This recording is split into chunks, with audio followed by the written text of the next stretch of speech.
Sex, drugs, violence, girls, money, success, corruption, brotherhood, greed, and more drugs. A different take on the American dream. My name is Matthew Mooney, and welcome to the video essay where we will be talking about the gangster genre. Okay, so let's start with the basics. What exactly is a gangster? By definition, a gangster is a member of a gang of violent criminals. What is genre? A genre is a specific style or category.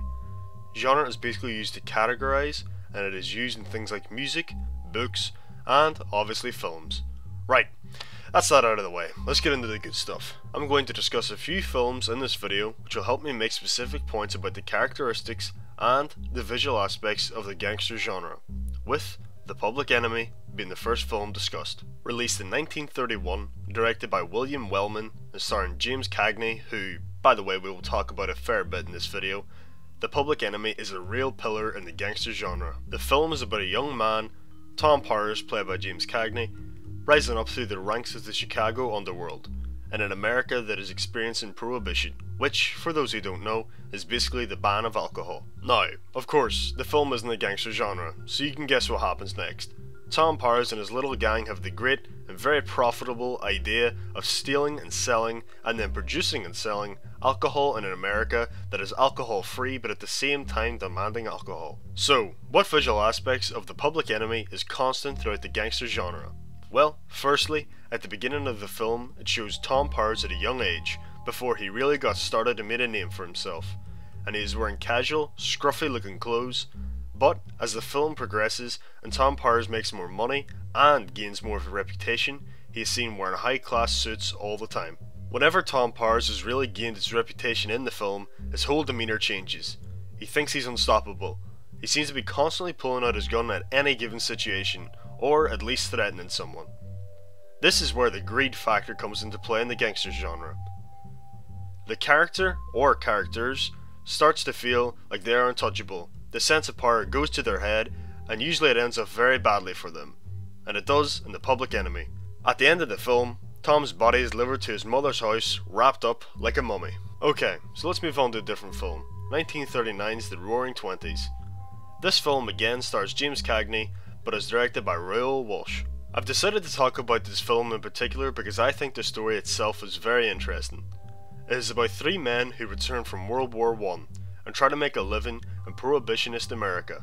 They all left their regular jobs to fight for their country in the World War, but when they returned, their jobs, which they thought they could walk right back into, had been taken and they were unemployed. Unemployed, frustrated, and living in prohibitionist America, the characters see an opportunity, albeit an illegal one, to produce and sell alcohol and make a pretty nice living for themselves. And that's exactly what they do. And I know what you're thinking. It's very similar to The Public Enemy, the film we just discussed.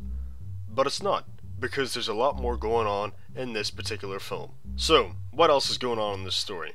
Well, long story short, the main character, Eddie Bartlett, played by James Cagney, was sending letters back home when he was fighting abroad to some hottie called Jean Sherman, and when he returns from the war, he falls in love with her, blah blah blah.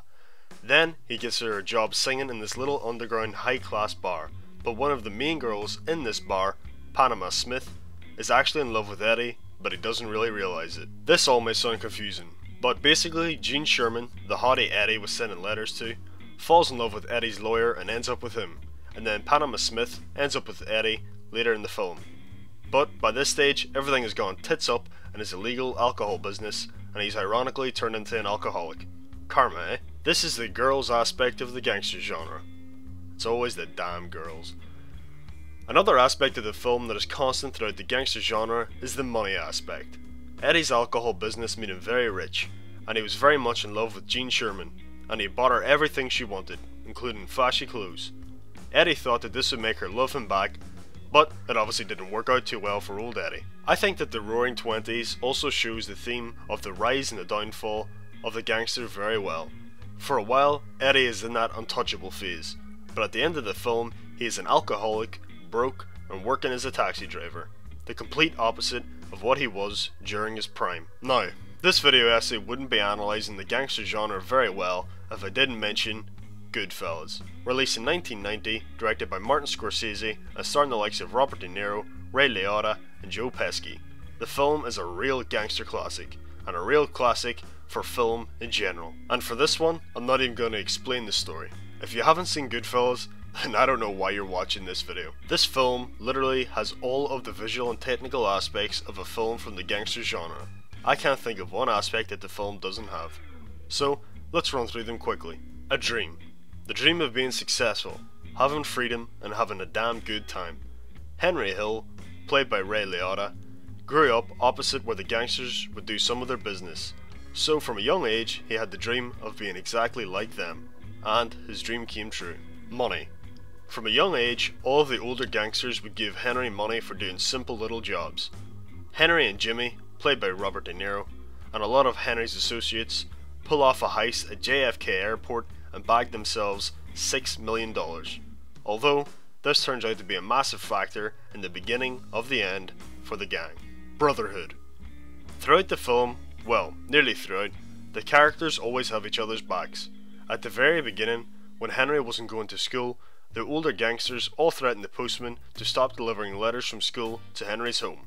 Or, when Joe Pesci's character, Tommy, is taken to be made, but is in fact whacked off, the reaction of Jimmy to this news tells you all you need to know about the brotherhood that they have. Corruption.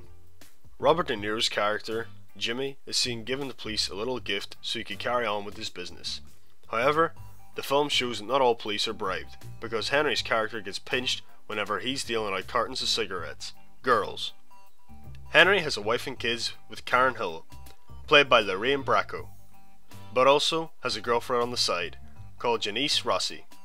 Karen, a quite reserved girl with a Jewish family, is first troubled by Henry's criminal life, but in the end is seduced by the money and glamorous lifestyle that Henry can provide. Drugs.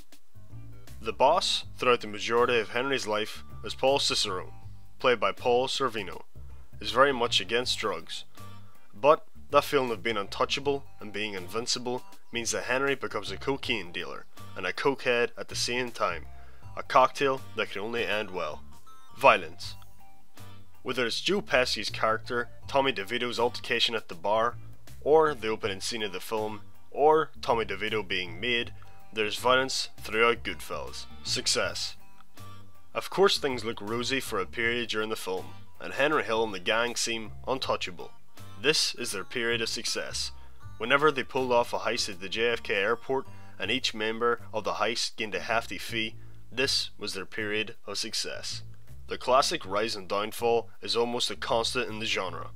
Things look good and rosy, they seem untouchable, the money is rolling in, and then things fall apart. When the money is good, they wear expensive suits and roll around in nice cars. They spoil their wives by buying them expensive gifts, but then something ultimately brings it all down. It's usually a friend of the gangsters that has turned snitch. A genre theory. The gangster genre.